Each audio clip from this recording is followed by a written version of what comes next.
is only war.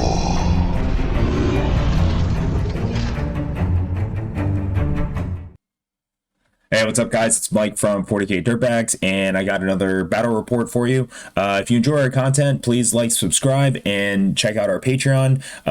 Without you guys, we couldn't do everything that we've been doing. 40k Dirtbags has we're official now, so we started the LLC, got all that shit done,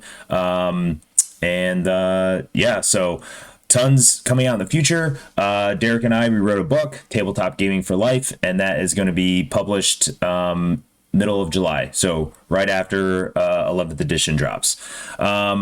Getting ready for my next GT in May in GeekCon. It's outside of Philadelphia. Trevi will be streaming, so pretty awesome. And I'm playing my buddy Danny. By the time this video drops, his son will have already been born, so congrats, Danny. Your son's beautiful, and let's get into it. So Danny was running Wrath of the Rock, and no changes to my Hammer of Averni list.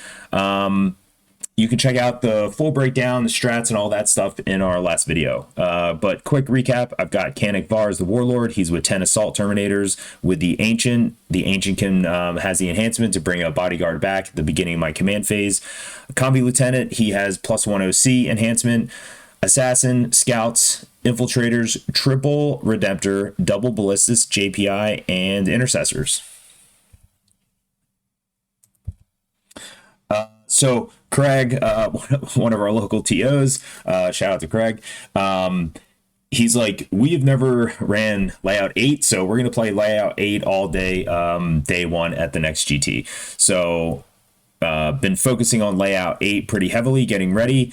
So Hammer of Anvil deployment and tons of really, really good staging areas for melee armies. So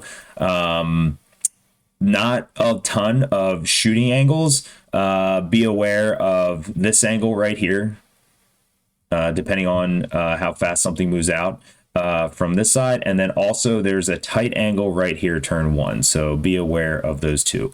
Also note, vehicles and mounted could maybe get through this, depending on the base size, but bigger vehicles definitely can't. So for me, everything's on the board. I think strat reserves is pretty difficult in this layout, and deep strike's fine, of course, and we're playing Purge the Foe, so let's get into it. I talked about this in the last video where how I deploy my infiltrators, because Hammer of Averni has 1 redeploy. So if I win the roll-off for the infiltrate game, then I have 2 objectives. 1, I want to secure my scout position forever for wherever my Terminators are going to go. And then I want to deny my opponent's infiltrate units as well. So for this one, I just put him straight here in the center, and then he put his scouts over there. At that point, the infiltrate game is more or less finished, and we can just deploy our guys. I'm going to be set up for going first or second. Purge the Foe is tricky. If you go first, you need to be aggressive, in my opinion, because second player has such a big swing late game. Getting hold 1, hold more is really easy for second player. So second player can kind of chill. First player, like, the pressure's on. But like, you can't expose too many units early, because then you're going to lose the kill 1, kill more game. So again, like I said, standard strategy. My Terminators are going to scout. They're going to go bully and make my early expansion just really unappealing for anyone to attack. And then, you know, I'll either sticky the objective or load it up with my my dreadnoughts, and then pull them off the board and then go attack my opponent's natural. So Terminators right here. I use my dreads kind of in little mini squadrons. So a Ballistas and a Redemptor up here, and then my second squad down here. My third Redemptor, he'll typically deploy in the center, and then he can support left or right depending on what my opponent does. Scouts are just back here. Intercessors, I put JPI here. JPI, the way I use them, they typically will be running with this second kind of dreadnought squadron, attacking my opponent's natural. Combi Lieutenant's near the center to do any center actions, and then my assassin she's chilling with the Terminators early game, and then she will kind of go do actions late game. Danny's got scouts right here. They can scout backwards if he goes second. But of note here, like, playing Purge the Foe, you definitely don't want to give an easy kill if you're going first, right? So either way, in my opinion, Purge the Foe, you want to deploy a little conservatively and not give an easy 4 points turn 1. He's got one squad of Terminators here, another squad of Scouts, Intercessors, Azrael with Inner Circle Companions, Combi Lieutenant and the Lion are tucked in right here, JPI up in this corner, and then he's got one Lancer. Again, I put everything on the board. He has another squad of Terminators, which I think for Dark Angels, one on the board and one a Deep Strike is always a good combination. And he's been running the big bike squad. They look really awesome. They're like proxy models. He's like dudes on horses. They're all like knightly and shit, and he just loves that unit. If you watched our stream from last night, during these practice games, I will definitely open up the conversation of what goes in strat reserves, what goes in deep strike, and I will say what I'm afraid of versus things I don't really care about. I did straight up tell Danny, hey man, I think those knights, that big ass bike squad should probably deploy here, get to here turn 1, and now they're able to affect way more on the board versus coming in on strat reserves. I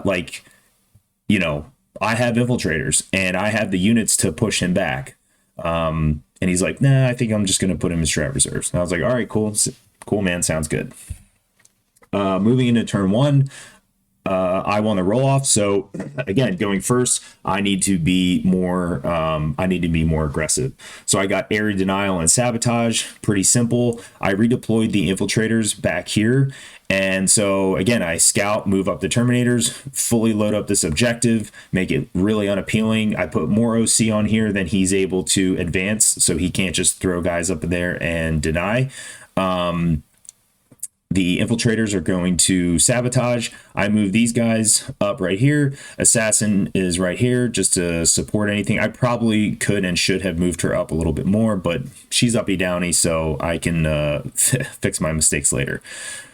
Sticky, my home objective. These guys are just screening out the back. Scouts are just chilling. They're going to come off the board at the end of my opponent's turn. And then I just move these guys up just as much as I can to cut this angle right here. I don't think a Lancer can one-shot any of my dreads, but I don't want to take that chance because I know going down here he's got these Terminators that I need to deal with. So Combi Lieutenant moves right here to get area denial, and then I put my JPI here just in case. Well, two reasons. One, to stage, either to go over and support this fight or go to the center if I need to do anything else that I don't want to lose a Combi Lieutenant to, but also to bait him into like kind of setting up this trap that you'll see in the next turn, to where if the Combi Lieutenant gets charged, then I've got a pretty cheap but pretty good unit to heroically intervene. Again, I had nothing to shoot turn 1, so I'm going to put Oath on like a utility piece, and I chose to put my Oath of Moment on the JPI. Over to Danny, he got Assassination and Area Denial. So his play was a little risky in my opinion, but this is why we practice, right? And we fully talked about this entire play. So the idea was to move the JPI up, stay outside of reactive move range of the Combi Lieutenant, and then charge in, which would give him kill 1, assassination, and area denial all in one play. So I understood like conceptually what he wanted to do, and it was a lot of points, but there was a lot of things that needed a sequence. I think this was like a 10-inch charge. Yes, he did have the CP to re-roll it, but it's like, do we really want to be doing that turn 1? And then he was going to use the scouts to also go in. So 2 units to charge in, both not really reliable charge distances. And I mean, sure, he did oath the combi lieutenant.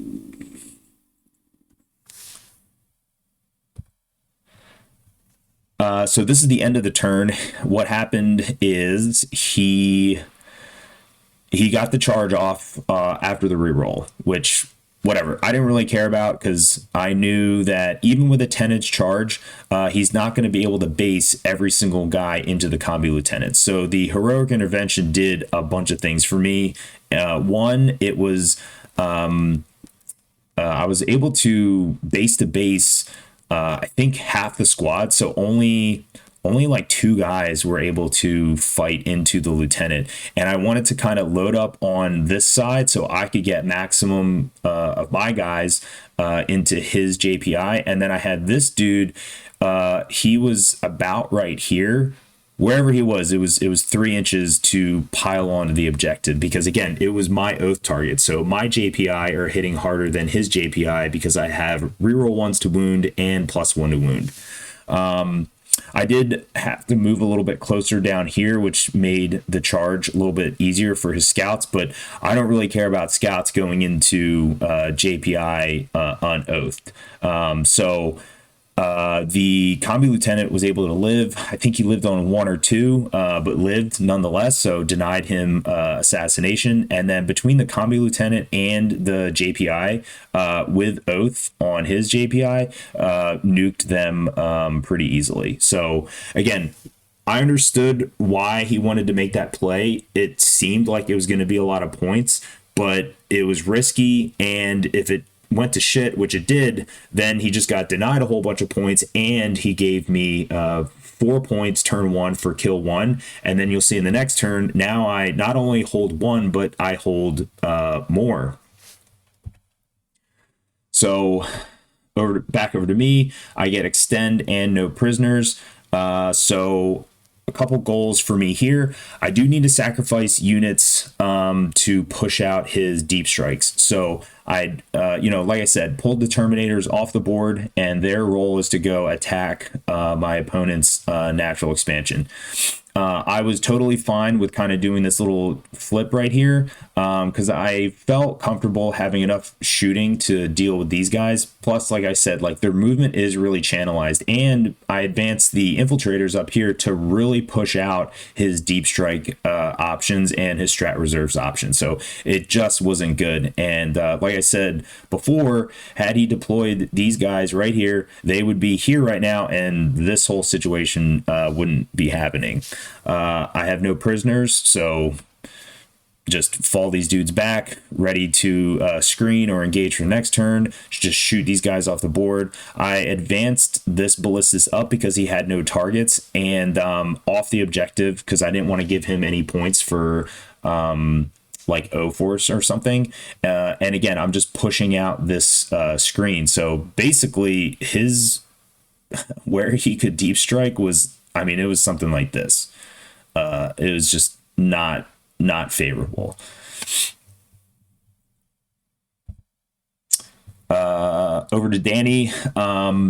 So these guys can advance and charge. Even with that, it's still really channelized and just not optimal. Plus, they can't go through walls. So either way, I was fine with this whole play happening, because even if he does get the charge off, which is this is like a 7, I put my assassin down here to make any CP expenditure +1. And then either way, even if he was able to get into combat, they're not going to kill the Redemptor, and now they're just out in the open, and I've got at least 3 dreads ready to go into him. So he got engage in all fronts and secure no man's land. So he kind of went full like full send on this one, which we talked about it later. I think had he done this play like a turn later, I think the game would have been different. So his goal is to commit the lion, throw that dude in my face, and just be like, hey Mike, fucking deal with this. He's committing a Terminator squad down here, and then he's got this big squad coming up here. I rapid ingress the Terminators using my the teleport homer, so that was free. And then, like I said, now I'm in a position where I can respond to the lion coming into these guys, or you know, go down and then deal with this fight that is about to happen. I loaded up my Terminators like this just to make it really unappealing for him to consolidate into my guys, and we will talk about that. These dudes are just all screening. Lancer comes out. Lancer's role was to shoot these guys. And then I think he finished them off with the rest of this squad. All right, so of course, you know, the line's going to nuke the JPI. And then this was a conversation right here. He's like, I'm thinking about consolidating in. And I was like, all right, well, look, dude, if the whole point of the play was just to make the lion a pain in the ass, like, you're giving me free attacks. Plus, I loaded these guys up to where when I get to activate, I'm putting in almost over half the squad into him, and then you're just giving me free attacks. And he was like, no, I'm gonna do it. So I think I was able to take the lion down to, I think, 6 wounds, and then I was able to get some attacks into here. I did use armor contempt on this ballistas, so these Deathwing Knights really aren't doing anything to that dude. And then he failed the charge here, and like I said, I was fine with him failing it anyway. I was already out OC'd, but for the following turn, he's now in the open.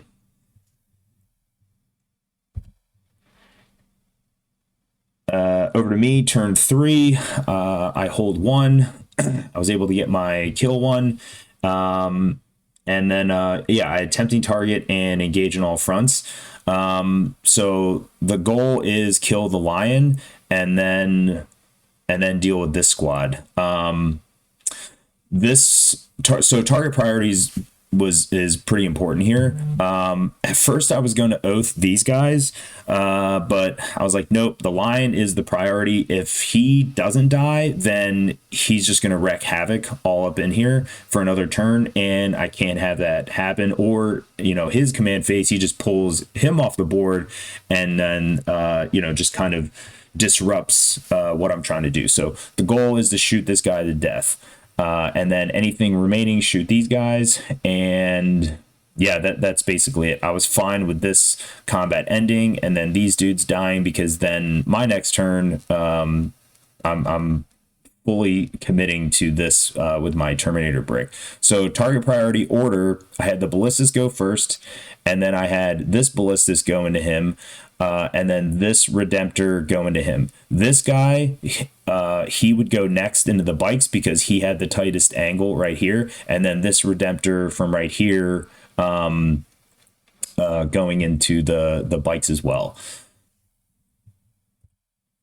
Yeah, so nuke the lion, basically between those 3 dreads, and then between these 2 Redemptors, I mean, dude, the damage 3 with them just on an oath target with 4 rerolls to hit, wounding on 2s, reroll 1s, AP 4, damage 3. I mean, it's just nuking 3 wound units. So take this down to only 2 guys. And then at that point, we just called the game. The score was already 55-29, and we know exactly how the game is going to go, you know, how the game's going to finish out. So from a practice standpoint, like, this would be a great time to reset, re-rack, and then just hit the same mission again, you know, based off of everything that we talked about before and everything that I'm talking to you guys about. Danny and I had that conversation as well. Instead of that, we just shot the shit. You know, like I said, his wife was about to give birth, so we're talking about kids and